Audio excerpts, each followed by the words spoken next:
غزل کو اردو شاعری کی آبرو کہا جاتا ہے۔ سب سے پسندیدہ صنف غزل کہلاتی ہے۔ نہ صرف یہ کہ اردو جاننے والوں کو بلکہ جو اردو نہیں بھی جانتے ان کے لیے بھی غزل ایک بہت ہی زیادہ پرکشش چیز کا نام ہے۔ آج آپ کے سامنے جو غزل ہم پیش کر رہے ہیں وہ جناب ولی دکنی کی غزل ہے۔ آپ اورنگ آباد میں پیدا ہوئے۔ آپ نے تمام اصناف سخن میں طبع آزمائی کی، لیکن غزل بھی آپ کی اتنی بہترین ہے جتنے آپ کے قصیدے اور آپ کی دوسری شاہکار تخلیقات۔ ولی دکنی کو یہ اعزاز بھی حاصل ہے کہ انہوں نے شمالی ہندوستان میں اردو شاعری کو رواج دیا۔ آج آپ کے سامنے جو ہم غزل پیش کر رہے ہیں یہ ہماری سیکنڈ PUC کی کرناٹکا اسٹیٹ بورڈ کی کتاب خود آ گئی کی پہلی غزل ہے، اور یہ غزل دکنی اردو میں لکھی گئی ہے۔ ہم جانتے ہیں کہ ولی دکنی مختلف موضوعات کے تحت غزلیں کہتے ہیں، لیکن یہاں پر جو انہوں نے غزل کہی ہے اس میں اخلاقی پہلو آپ کا نمایاں ہے۔ آپ فرماتے ہیں کہ قسمت تیری ہے حق پہ، نہ ہو نا امید یہاں، نئی اس قفل کو غیر توکل کلید یہاں۔ آپ ارشاد فرماتے ہیں کہ اس دنیا میں اے انسان تیری قسمت تیرا مقدر خدا کے پاس محفوظ ہے، تو تجھ کو یہاں نا امید ہونے کی ضرورت نہیں ہے۔ تو یہاں پہ مایوس مت ہو، بلکہ خدا کے اوپر تو بھروسہ رکھ، کیونکہ جس آدمی کے پاس توکل نہیں ہے، جس آدمی کے پاس اللہ کے اوپر بھروسہ نہیں ہے، اطمینان نہیں ہے، یقین نہیں ہے، ایسے آدمی کے لیے یہاں پر بڑی مشکلیں ہیں۔ اس قفل کو، قسمت کے تالے کو اگر کوئی چیز کھول سکتی ہے، اگر کوئی کیلی اور کوئی چابی اس میں استعمال کی جا سکتی ہے تو وہ صرف اللہ پر بھروسہ ہے۔ اپنے دوسرے شعر میں آپ ارشاد فرماتے ہیں کہ سختی کے بعد عیش کا امیدوار اچھ، آخر ہے روزے دار کو ایک روز عید یہاں۔ یہ سختی، مصیبتیں، تکلیفیں، پریشانیاں اٹھانے کے بعد تجھے چاہیے کہ تو اطمینان کا، عیش کا،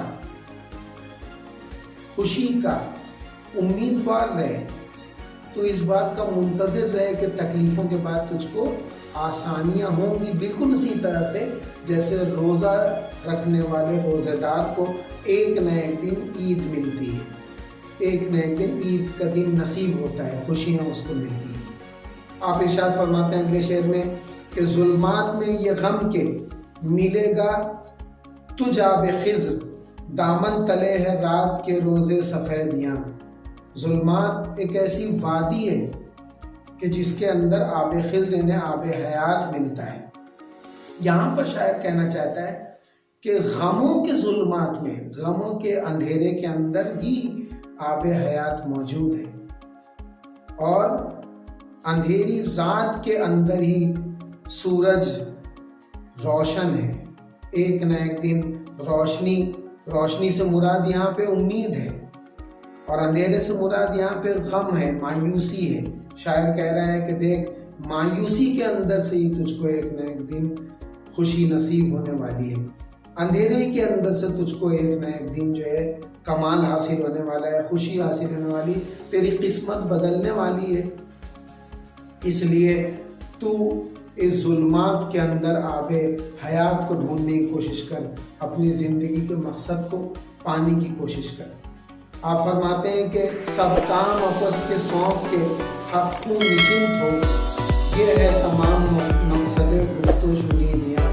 کہہ رہے ہیں اپنے سارے کاموں کو تو اللہ کو کے حوالے کر دے، اور پھر تو بے فکر ہو جا، کیونکہ تجھ کو دنیا میں خدا لے کے آیا ہے۔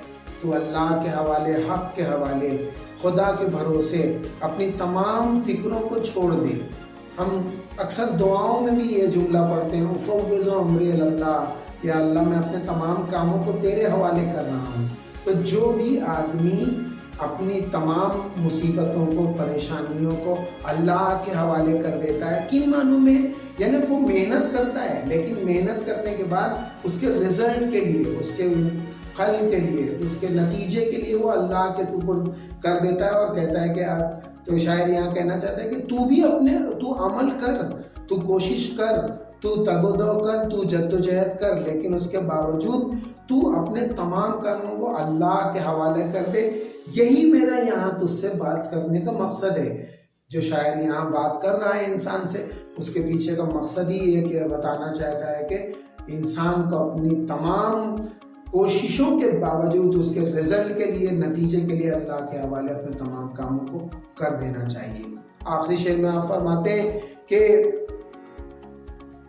حاجت اپس کی کونو نو اس کے ولی، محتاج جس نظم ہے قدیم و جدید۔ کہہ رہے ہیں کہ اے ولی، اپنی پرانی کونا و نو، اپنی پرانی اور نئی حاجتیں، اپنے ڈیزائر، اپنے نیڈز، اپنی ضروریات، اپنی تمنا، اپنے ارمان، جو بھی آپ کہہ لیں، کہ اگر تم کو کہنا ہو تو اس کے نزدیک کہو اے ولی، کہ جس کے نزدیک قدیم اور جدید جو ہے سب محتاج ہیں۔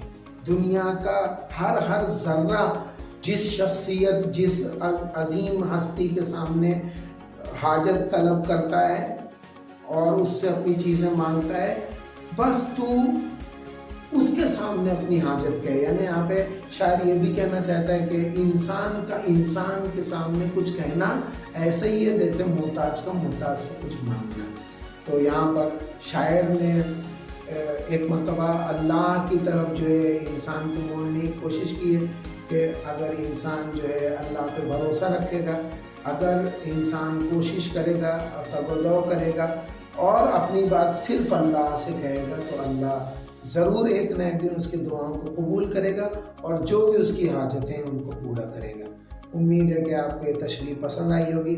ایک نئی غزل کے ساتھ پھر ایک مرتبہ آپ کے سامنے حاضر ہوں گے۔ تب تک کے لیے سلمان حسینی کو اجازت دیجیے۔ اللہ حافظ۔